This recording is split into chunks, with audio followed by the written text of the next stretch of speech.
Fala galera, beleza com vocês? Todd na área, você está no meu canal chamado Pergunta pro Todd. Se você não conhece meu canal, eu vou te dar um conselho. Inscreva-se nesse canal, a inscrição é gratuita, ative o sininho para receber as novas notificações. Não fique por fora, faça parte da turma. Curta e compartilha. E essa aula de agora vai falar sobre as esponjas, o filo porífera. Pergunta pro Todd é o seu canal que está começando agora.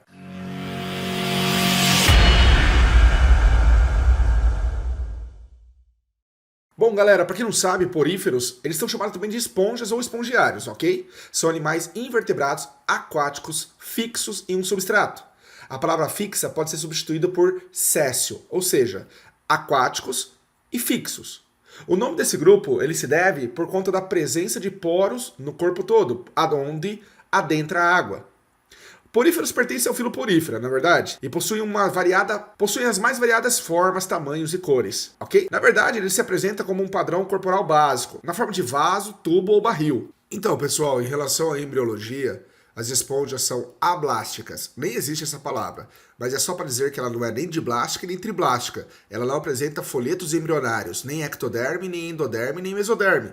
Afinal de contas, ele não forma a fase de gástrula. São acelomados porque, já que não apresentam mesoderme, muito menos tem a chance de formar um celoma. E não são protostômios e não são deuterostômios, pois não formam blastóporo na fase de gástrula. Ok? Em relação ao habitat, a maioria das espécies é de ambiente marinho. Poucas vivem em água doce. Aliás, as esponjas são encontradas no fundo do mar, em rochas, conchas e areia. Podem viver de forma solitária ou formando colônias. Em relação à estrutura corporal, possuem paredes perfuradas por poros. E no seu interior encontra-se uma cavidade denominada de átrio ou espongiocele, que é onde as partículas alimentares vão estar a fim de serem filtradas. Já na extremidade oposta à base, nós temos o ósculo, onde a água sai. Externamente, as esponjas são revestidas por células denominadas pinacócitas, que são achatadas e unidas. A parede externa dos poríferos é chamada de pinacoderme, não esqueça isso, vestibulando. Já a cavidade interna é revestida por coanócitos, que são células com flagelo, com função de filtração, captura de alimento, digestão intracelular. Existem também os amebócitos, que são células livres presentes em camadas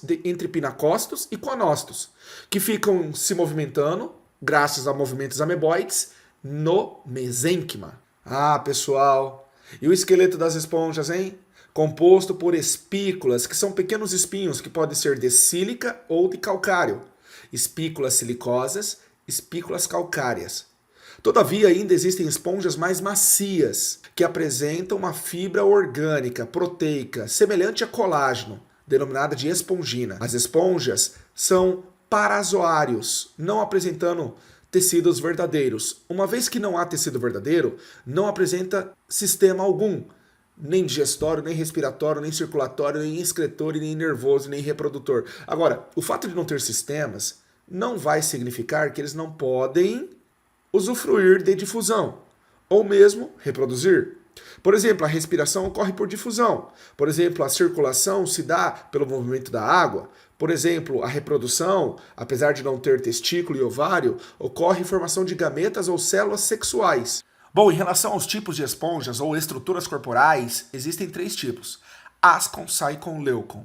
Ascon, saicon, leucon.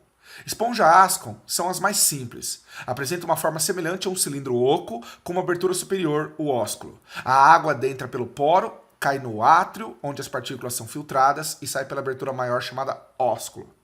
Já a esponja saicon, ela é um pouco mais evoluída. Ela é intermediária, na verdade. Ela tem uma complexidade, então, intermediária, apresentando um aspecto de um vaso fixo em um determinado substrato. Apresenta um poro inalante, um canal flagelado, um átrio e um ósculo.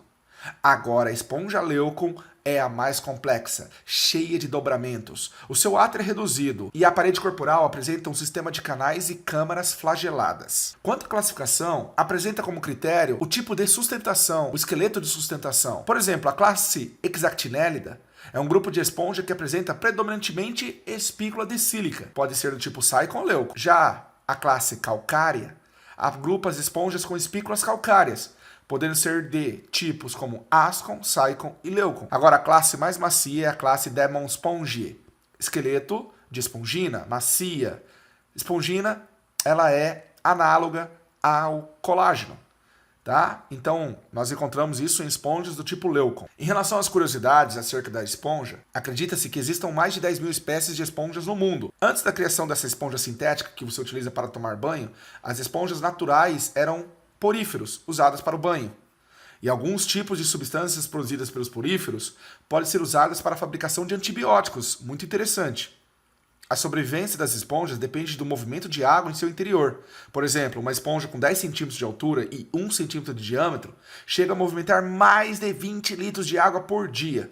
Tudo bem? Esponjas fazem reprodução. Existem duas reproduções, assexuada e sexuada. As reproduções assexuadas mais importantes são brotamento ou gemiparidade e gemulação. Uma atenção para a gemulação, por quê? Ela ocorre em esponjas de água doce, que ficam sujeitas à escassez de água, quando o nível do rio ou do lago baixa. Para sobreviver, produzem uma estrutura de resistência chamada gêmula, na qual em seu interior existem células totipotentes, conhecida por amebócitos. Já a reprodução sexuada ocorre por fecundação, que pode ser externa ou interna, dando origem a uma larva móvel, que nada até se fixar em um substrato, formando uma nova esponja. E essa larva apresenta nome, anfiblástula ou parenquímula. Galera, então esse é o meu canal, Pergunta pro Toid, e essa foi a aula de poríferos. Se você gostou, deixa aquele seu like, que é super importante, aquele seu like maroto, e avise os colegas. Se você for fazer prova e tirar uma boa nota, vem aqui nos comentários e deixa o seu recado. Um grande abraço para vocês e visitem as demais redes sociais do Toid, o Instagram, Pergunta pro Toid, e o Facebook, Pergunta pro Toid. Abraço, galera!